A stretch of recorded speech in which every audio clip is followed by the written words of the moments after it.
नमस्कार मैत्रिणींनो, cook happy होममध्ये मी सीमा तुमचं खूप खूप स्वागत करते। चकली बघा किती दाटसर वळली आहे आणि आवाजही बघा तिचा किती कुरकुरीत झाला आहे। अगदी शेवटपर्यंत खमंग कुरकुरीत राहते बरं का, अजिबात नरम पडत नाही।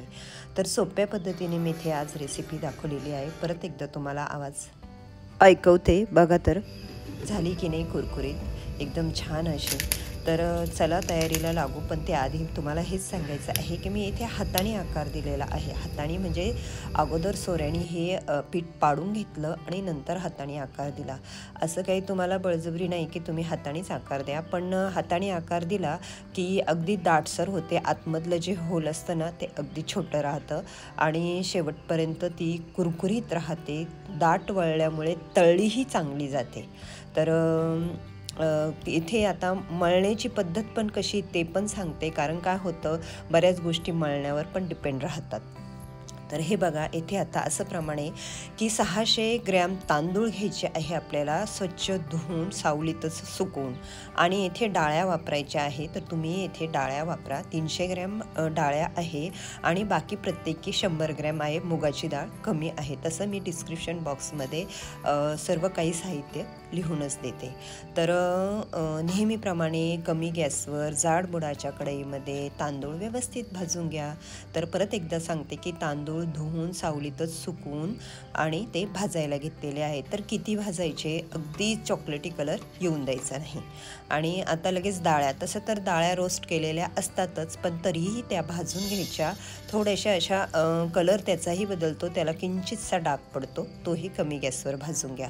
आणि नंतर ही पांढरी उडदाची डाळ 100 ग्रॅम घेतलेली आहे, तीही अशाच पद्धतीने व्यवस्थित भाजून घ्या। इथे मी फास्टमध्ये घेतलेलं आहे कारण व्हिडिओ फार मोठा होतो। झालं आता मुगाची डाळ, तर मुगाची डाळ त्याच्या निम्मी घेतलेली आहे। आता बरेच जण म्हणतात की मुगाची डाळीने चकल्या नरम पडतात, तर प्रमाण हे अगदी योग्य आहे बरं का। आणि साबुदाणे पोहेसुद्धा 1 वाटी पूर्ण घेतलेले आहे आणि साबुदाणे 50 ग्रॅम घेतलेले आहे, तर तेही व्यवस्थित भाजून घ्या। पोहे जाड घ्या। धणे पूर्ण 1 वाटी घेतलेली आहे, माझे घरचेच धणे आहे, भाजलेले आहे, त्यामुळे इतका वेळ भाजायला लागला नाही। आणि 2 मोठे चमचे जिरे घ्या, तेही त्यामध्ये मिक्स करून घ्या। अशा पद्धतीने आता आपली भाजणी तयार झालेली आहे। मी घरीच घरघंटीमध्ये दळत आहे, एकदम 1 नंबरच्या चाळणीने। हे बघा सर्व काही मिक्स करून घेते आणि आता दळून घेते। तर मैत्रिणींनो, हे प्रमाण अगदी योग्य आहे।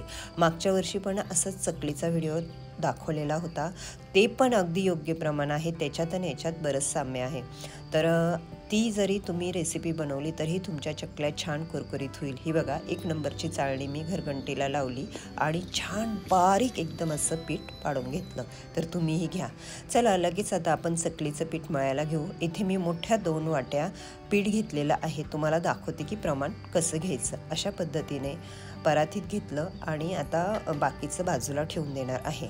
तर येथे पाव चमचा हिंग घ्या, 2 वाट्यांना बरं का, मोठ्या 2 वाट्या।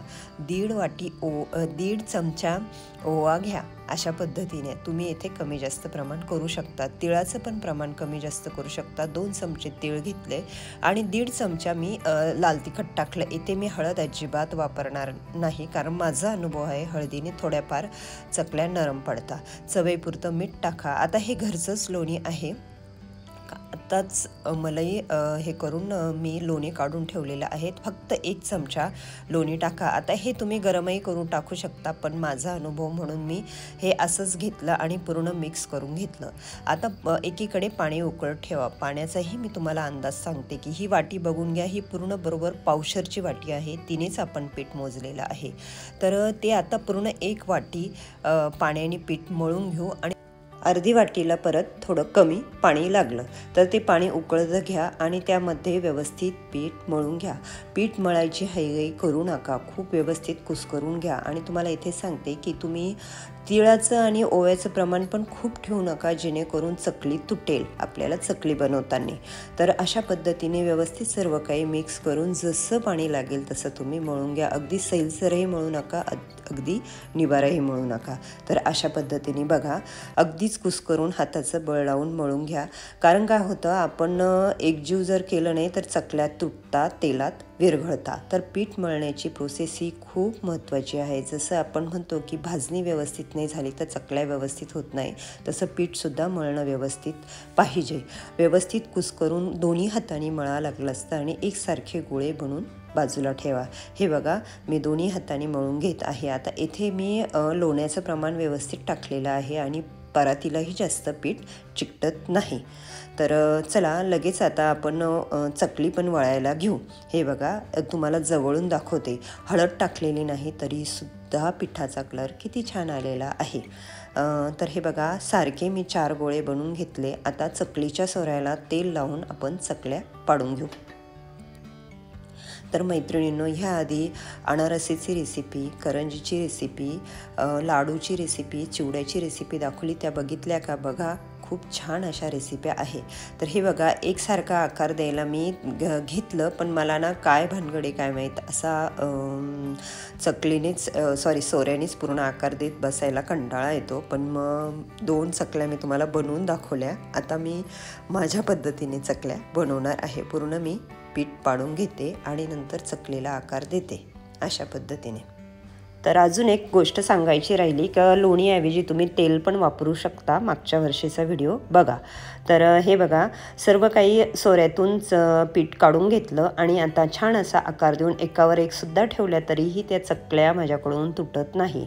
शेवटचं टोक छान असं दाबून घ्यायचं. जिथून आपण पहिली सुरुवात होते त्याच बाजूने बरोबर टोक दाबायचं, म्हणजे एकसारखी चकली दिसते. तर तुम्हाला तेच सांगते की तुम्ही सोऱ्याने पाडून घ्या. आता तुम्ही ह्यावरूनच लक्षात घ्या की आपली भाजणी किती छान झालेली आहे, किती तुटत नाही. कितीही उचलमांड केली तरीही तिचा तुकडा पडत नाही किंवा सोऱ्यातून पीठ पाडतानाही तुकडे पडले नाही. तर मैत्रिणींनो, अगदी सोप्या पद्धतीने मी इथे ही रेसिपी दाखवण्याचा प्रयत्न केलेला आहे. शेवटपर्यंत कुरकुरीत तर राहतेच ही चकली, पण खायला अगदी खमंग आहे. ह्याच प्रमाणामध्ये तुम्ही लाल तिखट, ओवा व सर्व पदार्थ टाका. तर हे बघा परत एकदा तेच दाखवते की किती छान अशा चकल्या झाल्या आहे. सोप्या पद्धतीने आकारही किती छान आलेला आहे. तर पीठ मळताना खिशी घ्यायची इतकी काही गरज नाही. गरम पाण्यात, उकळत्या पाण्यातसुद्धा तुम्ही पीठ मळू शकता. मागच्या वर्षीचा पण व्हिडिओ बघा, तो पण अशाच पद्धतीने आहे. आणि त्याही चकल्या खूप जणींना आवडल्या, म्हणजे आमच्या घरात ज्यांनी खाल्ल्या आहे किंवा मी पाहुण्या-रावळ्यांना दिल्या आहे त्यांनी सगळ्यांनी. तर अशा पद्धतीने आता सर्व चकल्या बनवून घेऊ. बघा मी एकावर एक ठेवत आहे तरीही ती तुटत नाही. तिची एवढंसं सुद्धा भुगा झालेला नाही. तर इथे तुम्ही ओव्याचं प्रमाण थोडं कमी ठेवलं तरीही चालेल. सांगायचं तात्पर्य असं की तुकडे पडू नये म्हणून. हे बघा कलरही किती छान आलेला आहे. चला आता आपण लगेच तळायला घेऊ. मी तेल तापत ठेवलेलं आहे आणि तळून घेत आहे. तर तळताना प्रथम तुम्ही मोठा गॅस ठेवा. 1-2 चकली टाकली की लगेच कमी करा, कारण 1-2 चकली टाकल्यावर म्हणजे त्याचं तेलाचं प्रमाण कमी जास्त होऊ शकतं. आणि तळताना कधीही अजिबात उलटसुलट करायचं नाही. तळत असलं की पूर्ण बुडबुडे कमी झाल्यावर उलट करायची एकदाच, आणि पूर्ण तेल शांत झालं की तेव्हा चकल्या काढून घ्यायच्या. मध्यम आचेवर किंवा कमी गॅसवरच तळायच्या. तर अशा पद्धतीने आता सर्वच चकल्या ओळायच्या झालेल्या आहे. जवळजवळ त्या जे मी तुम्हाला पीठ 2 वाट्यांचं पीठ दाखवलं होतं ना, त्याच्या ह्या साईडच्या जवळजवळ 30 ते 35 चकल्या झाल्या आणि खमंग अशा झाल्या. घरात अगदी वास दरवळतोय, अगदी कुरकुरीत झाल्या. तेल तर अजिबात पिलेलं नाही ह्या चकल्यांनी, कारण आपण भाजणी अतिशय व्यवस्थित केलेली आहे. तेव्हा मैत्रिणींनो, दिवाळीचे सगळे रेसिपी बघा. तुम्हाला दिवाळीच्या खूप शुभेच्छा. ही दिवाळी तुम्हाला सुखाची, समाधानाची, भरभराटीची जावो. आणि ह्या अशा पद्धतीने तुम्ही चकल्या बनवून बघा आणि आठवणीने चॅनल सबस्क्राईब